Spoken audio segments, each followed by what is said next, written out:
Hey guys, welcome back to another crafting episode here on my channel.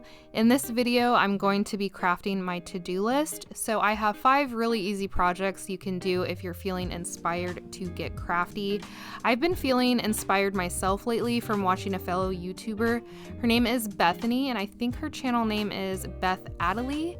I believe. I will link that down below for you guys, but I've been binge watching her videos lately, and she has inspired me so much lately to just shop my own craft closet and use things that I've maybe forgotten about and craft my to-do list and projects I was inspired to complete before, but they just for some reason never got done.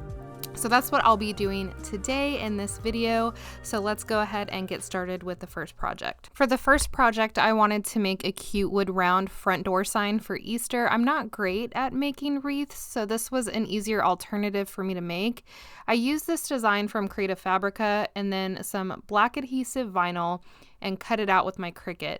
I had painted a few wood rounds that I had from, or that I'd purchased from Dollar Tree before I moved to Japan, with the intention of using them to make Christmas and Valentine's Day decor, and I just never got around to doing those crafts. So I decided to go ahead and use one of the rounds that I painted and make an Easter sign. After I weeded my design, I went ahead and applied the transfer tape with the squeegee, and then I removed the design from my cutting mat, burnished both sides again, and then applied it to the wood round, and then burnished once again before removing the transfer tape. I had some wood beads from Amazon in my craft supplies, so I decided to use those to make the hanger look a little bit more decorative than just using a piece of twine like it had originally had before I decided to cut it off. And I just used some beading wire for this. It's what I had on hand from like my bead supplies. I don't remember what gauge this wire was, but it wasn't too thick. And then I just worked a little pattern. I did like 3 small to 1 larger bead, and then just kind of wrapped it around itself and then cut off the excess, and that's it for this project.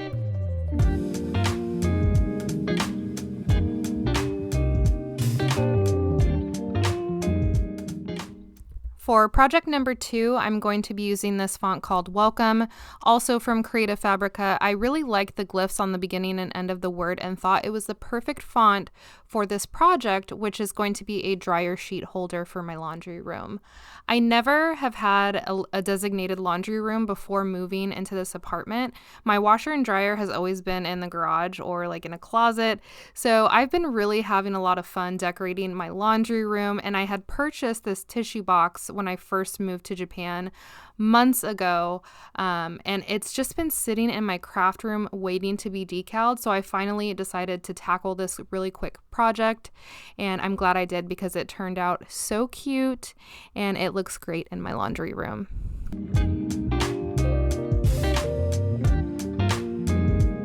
I'm going to be using a lot of Fabrica fonts and designs in upcoming projects, so it makes sense to share a little bit about Fabrica and who they are with you guys. That's what I'm going to be doing right now. They are a subscription-based digital marketplace platform with over 6 million designs and fonts for crafters, designers, and creatives. On Fabrica, you can find SVG designs, sublimation files, digital paper packs, so that's great for my junk journaling, needlework designs, and they even offer classes too, so if you're new to using a Cricut or Silhouette, you can learn how to use your machine and do a fun project at the same time. If you own a small business, you can use the graphics and fonts to create new projects or give your products a fresh new look. It really is a one-stop shop for crafters and creators and small business owners, and that brings me to what I'm most excited about personally with using Fabrica, and that is that all of the downloads come with either personal, commercial, print on demand, even full print on demand license usage, and all of the licenses are covered under an active subscription. On some other digital design websites, usually like the free ones, those are more geared towards personal use, and if you do want the commercial license, you usually have to contact the artist, wait for a response, and then make the payment and do all that fun stuff. But it's very easy with Fabrica because the license type is actually displayed right underneath the download button. So there's no guessing what kind of license or use is allowed for that particular download. It's all displayed right there under that download button. There are rules with the different license types and what you can and cannot do, but those are all available to reference on the website, so you can have peace of mind if you are wanting to monetize off of any of your projects. Another cool feature about Creative Fabrica is that if you find a design that you really like and want more designs or styles that are similar, you can actually follow that designer, so you'll always be in the loop when they come out with a new design. You can also follow other members as well, so it's not only a digital marketplace, it's also a community.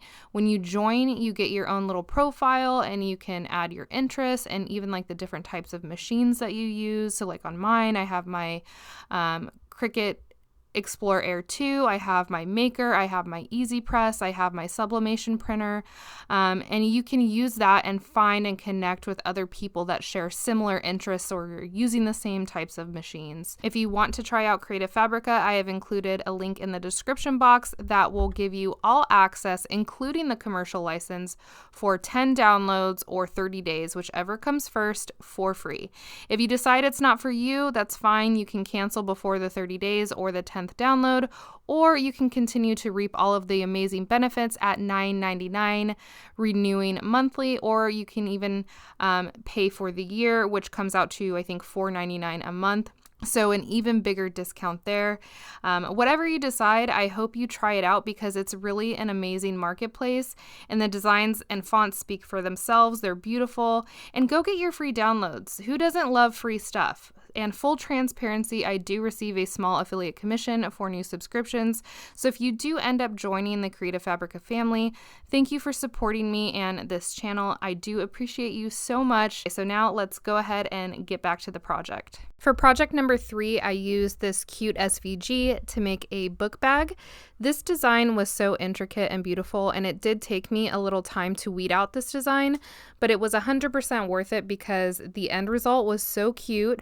I used black heat transfer vinyl, mirrored my image before cutting it out on my Cricut, and then ironed it on this small little tote bag. This blank bag specifically is from Dollar Tree. I have a few of them that I brought with my craft supplies from the States, and I've been trying to think of other things I can use these little bags for other than like making a trick-or-treat bag or like a gift bag. And then it came to me one day that I should make a book bag because I usually throw my books in my purse or day bag without any protection, and it always ends up curling or like fraying the sides of my books and the book covers. So that's what I'm going to be doing with this little book bag.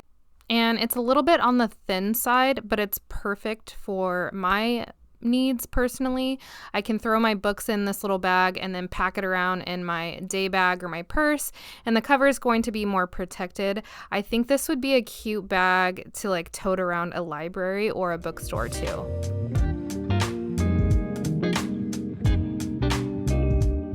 It is Sakura or cherry blossom season right now in Japan, so all of the trees are blooming these beautiful flowers, and I wanted to make myself a special cup to use during the season because it's a really big deal here in Japan, and there's festivals and special events, and all of the shops have like Sakura packaging, and it's just really fun. So I found this cherry blossom can glass wrap SVG in Creative Fabrica, and I cut out 2 different vinyl colors on my Cricut, weeded out the design, and then applied it with some transfer tape to my canned glass. I did have to layer these on top of each other, and I decided to do that first before layering directly on top of the glass. I haven't mastered the technique of cup wraps yet, so I did have to go back and fix a few spots, but I love how it turned out, and I can't wait to celebrate Sakura season with my fancy little cup.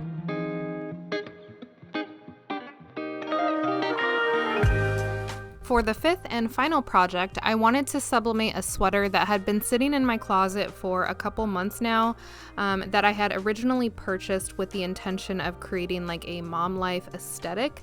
So I found this really cute retro looking SVG design that embodied exactly what I was looking for. My 7-year-old still calls me mommy, but my 14-year-old calls me bruh. He started doing that about a year ago, so I thought it was perfect. I used Canva to format the size onto 2 pages and I flipped the design since I will be ironing it on face down to the sweater. I printed it out on my sublimation printer, and I do have a video dedicated to setting up a printer to use for sublimation. If you're interested, I will link it at the end of this video. But I had printed it out and then trimmed off the excess underneath the word mommy so I could line up the rest of the design properly. I used some heat resistant tape to hold it in place while I heat press, but I really should have taken more time with this step and taping it down because I actually had to do a second press because my heat plate didn't cover the whole design. And when I lifted the heat press and then went to place it back down to do the second press, the paper actually shifted, causing like this blur or smudged look on the top, which wasn't a huge deal. I'm still gonna rock this sweater either way, but that's just something to keep in mind with sublimation is you want to take the extra time to tape down your design in place so that in case you need to do a second press like I did, your design is not shifting around. So that concludes this crafting session. I hope you guys enjoyed this video. Please give it a thumbs up if you found it helpful or inspirational in any way. It does help my channel out tremendously, so thank you for that. And I had a lot of fun shopping my craft room and closet. I definitely want to make this more of a habit and start putting this into practice before going out and purchasing new things. And again, be sure to head over to Creative Fabrica to snag your 10 free downloads and free trial. I will have that information linked down below in the description box. Just click on the show more in bold letters and it will expand that description box for you. Thank you so much for watching and supporting this channel. I appreciate you guys so much, and I hope you guys have an amazing day, and I'll see you in my next video.